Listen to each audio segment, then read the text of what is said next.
Gracias, señor productor, que amable. Ya recuperamos el lápiz. En la mañanera también del día de hoy se exhiben a los medios de comunicación, a las mentiras de los medios de comunicación, y rescatan dos que considero importantes. La primera es la del Universal, diciendo que se desinflaba el presupuesto de Aeropuerto Felipe Ángeles. Dudita millonaria. O sea, cuando hay un exceso de presupuesto, molesta, y cuando hay una reducción de presupuesto, molesta. ¿Qué les hace felices? Aquí es una pregunta. El gobierno no está para hacer felices a los medios de comunicación. A la gente sí, para eso lo elegimos. Pero no, o sea, se notan que en Universal es de los medios que más publican notas de, es que hubo cuando fue Texcoco, cuando estaban con lo de las auditorías, el Universal era el primero de los primeros medios que tenía. Auditoría revela que cancelación de contratos del nuevo aeropuerto internacional de la Ciudad de México, Texcoco, fueron exorbitantes. Y después, se desinfla el presupuesto del Aeropuerto General Felipe Ángeles. Bueno, de eso y de The Economist, no sé quién le dijo a The Economist que el presidente había puesto la pregunta que terminó siendo lo de la consulta. El periodismo está en crisis, no solo en México, me queda claro que en el mundo está en crisis. ¿Y saben qué es lo peor? Que con esta nota de The Economist se exhibe que efectivamente les pasaron línea de México, porque dudo mucho que alguien así como, vamos a ver, estoy en un diario inglés, ¿no? Vamos a ver, ¿qué voy a hacer? ¿A quién voy a ver? A México. México, pues sí, obvio, el presidente fue el que lo hizo, claro, sí, y que hayan olvidado todo el proceso. O sea, dudo mucho que un periodista que se diga periodista y quiera escribir sobre la consulta popular, que por supuesto es algo histórico, los exhorto a que sigan escribiéndolo, se haya atrevido a asumir de a bote pronto que el presidente López Obrador puso la pregunta sin haber tenido una secuencia real de los hechos, ¿no? Y omiten, por cierto, en todo esto, que hubo una consulta, más bien que hubo una movilización ciudadana que con o sin la petición del presidente por consulta popular hubiera asegurado la consulta popular, lo cual hubiera sido mucho más fuerte, porque aquí está este debate, este diálogo, de que con la consulta popular el presidente está haciendo un mal uso del ejercicio de las consultas populares y está reafirmando las dictaduras, como ocurrió en Colombia, y bla, bla, bla. O sea, utilizan mucho ese argumento, olvidando que esta consulta sí existiría aunque el presidente López Obrador no hubiera solicitado la consulta popular. Olvidan mucho eso y hay que recordarlo cada que tenemos que recordarlo porque esto es insistente. Dicho eso, vamos a ver, escuchar lo que dijo Liz Vilchis en ¿Quién es quién de las mentiras de la semana? Brevemente, para hacer, por supuesto, también el análisis de este segmento. Buenos días, señor presidente. Buenos días a todos y a todos. Las noticias falsas son todo aquel contenido pseudo periodístico que se hace pasar como noticia, difundido a través de portales de noticias, prensa escrita, radio, televisión y redes sociales. El propósito del quién es quién en las noticias de la semana es detectar contenidos engañosos y las mentiras en torno al presidente de la República y al gobierno federal, como parte de un ejercicio periodístico que busca esclarecer hechos y dichos para contribuir a garantizar el derecho a la información del pueblo de México. En este espacio no se cuestionan opiniones ni críticas. Aquí se respeta la libertad de expresión y el derecho a la información consagrados en el artículo 6 constitucional. Para este gobierno es fundamental mantener este diálogo circular donde se garantice el ejercicio de la denuncia y del derecho de réplica. Aquí no se denigra el trabajo periodístico, se cuestionan y se exhiben las mentiras y la corrupción. Bueno, en la sección de hoy tenemos varios ejemplos de información engañosa y maliciosa.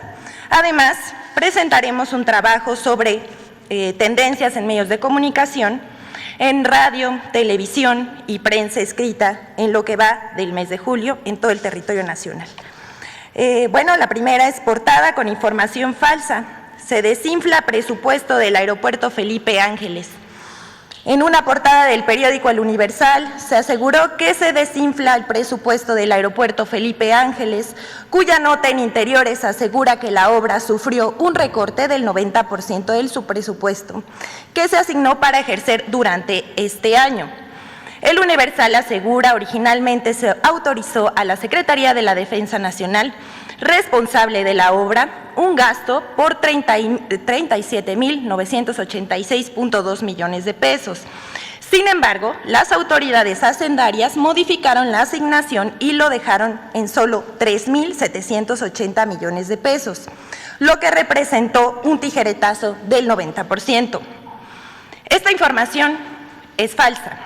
La Secretaría de Hacienda informó que en el periodo que comprende del 1 de enero al 15 de julio del 2021, se han ejercido 851 millones de pesos de recursos fiscales y 33 millones de pesos a través del Fideicomiso Público de Administración y Pago de Equipo Militar.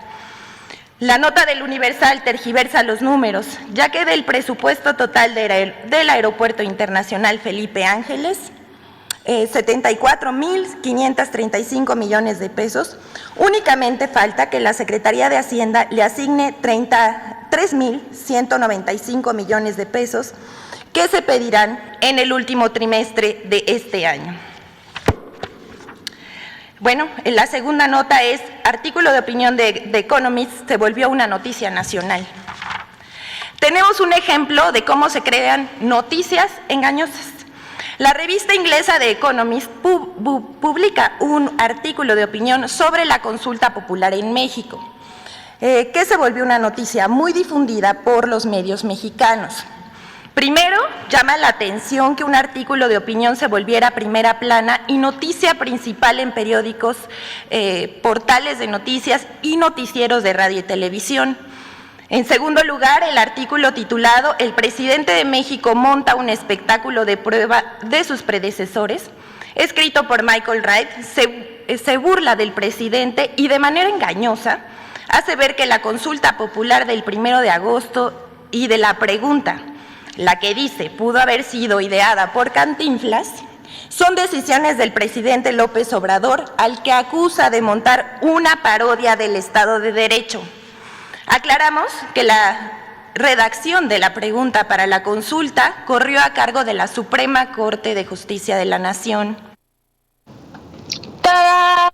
O sea, The Economist, para hacerlo todavía más simple, The Economist dice que los jueces, que los ministros de la Suprema Corte de Justicia de la Nación son Cantinflas.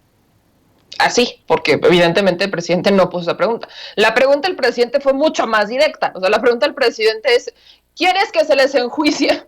Fue mucho más directa.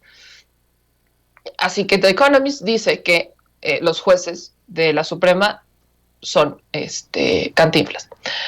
Y otra cosa que es más importante, utilizar, y perdón mi indignación, pero utilizar a Cantinflas como un argumento despectivo es otro error grave. ¿Por qué? Cantinflas, el personaje, la figura de Cantinflas, fue una figura emblemática de crítica social en el cine de oro mexicano. Crítica que hoy ya no existe a través de la comedia. Una comedia que se perdió, que ahora resulta que hay que hacer comedia de la desgracia ajena de las personas que menos tienen. Yo no creo que la comedia sea para burlarse de los que menos tienen, sino para que se haga que sí, la tragedia, efectivamente la comedia nace de la tragedia, pero que de esa tragedia se aprenda algo. Y sí burlarse de los políticos, burlarse de los que están más arriba, por justamente ese es el origen de la comedia. Usar la figura de Cantinflas. No estoy hablando de Mario Moreno, aguas, Mario Moreno es efectivamente el que le da vida a Cantinflas, y ese es uno, pero el personaje Cantinflas, hoy por hoy usted ve una película de Cantinflas y se va a dar cuenta que tenemos exactamente los mismos problemas, y ese es el tema, que no hemos evolucionado como sociedad muchas veces en algunas cosas, aunque han pasado varios años. La figura de Cantinflas no es para utilizarla de forma despectiva, es para pensar en dónde estamos parados, porque todavía hoy por hoy podemos aplicar muchas cosas y muchas frases de Cantinflas en la vida cotidiana. Entonces, sí, esa crítica social, esa crítica que hacía Cantinflas, era una crítica con la que se sentía bastante familiar. Los mexicanos en un momento se sentían bastante, ¿cómo llamarlo?, identificados. Hoy por hoy podemos decir, no, es que no me siento identificado, pero la crítica social que generaba la figura de Cantinflas es una completa figura de respeto, porque hacía una crítica social que hoy hace muchísima falta hacia la sociedad, por cierto. Y como un pequeño background de The Economist, la línea editorial que tiene este diario, pues es completamente liberal, ¿no? Apoya la libertad económica, el libre comercio, la globalización, la inmigración, el liberalismo cultural, y ha sido definida por los mismos como un producto del liberalismo de los economistas Adam Smith y David Hume. Entre otras cosas, busca influir en los cargos de responsabilidad política y económica, o sea, sirve un círculo alto. Resumen practiquísimo, está este sector que considera, y es lo que en México se consideraba mucho, que solamente a través de nuestras élites, de los intelectuales y de los empresarios es como va a avanzar el país, no a través de una igualdad de condiciones, no. Consideran que solamente a través de un sector cerrado, que son los empresarios intelectuales, los más ricos, es como este país va a crecer. Y bueno, ya vimos que no, porque efectivamente tenemos un gran PIB, y lo digo entre comillas, pero y el bienestar de los de abajo, la clase productiva, los que hacen ricos a los ricos, ¿qué hay con ellos? O sea, perdón, pero los que hacen ricos a los ricos no son los ricos solos, no es como que los ricos solitos vayan y hagan la manufactura y entonces ellos trabajen y ahí estén en la mina y luego de la mina se vayan y agarren su camión y vayan y transporten lo que acaban de extraer, o sea, no lo hacen ellos solos. Me encantaría verlos hacer, solo he visto a muy pocas personas hacerlo y uno de ellos era mi papá. No, lo digo con mucho orgullo, mi papá, así como era dueño de la empresa, maquilaba máquinas, las pintaba, las hacía, las diseñaba, arreglaba las máquinas, y hubo un tiempo donde hubo mucha vaca gorda gracias a eso. Pero no puedes vivir porque si crece tu negocio, ¿qué es lo que tienes que hacer? Contratar personal para que tengas mano de obra y producción para que siga creciendo el negocio. Y a esto, eso es lo que se les olvida. Consideran que son ellos contra el mundo, cuando atrás de ellos existe una mano productiva pesada, que es la que está haciendo los ricos. Y son unos muy malagradecidos muchas veces al no asegurarles condiciones laborales dignas, al no darles oportunidades dignas, al no darles sueldos dignos y demás. Ese es el punto de todo esto. No, los ricos no son los que nos van a llevar a la victoria cuando no saben ni siquiera ser agradecidos con la mano productiva que los ha hecho ricos.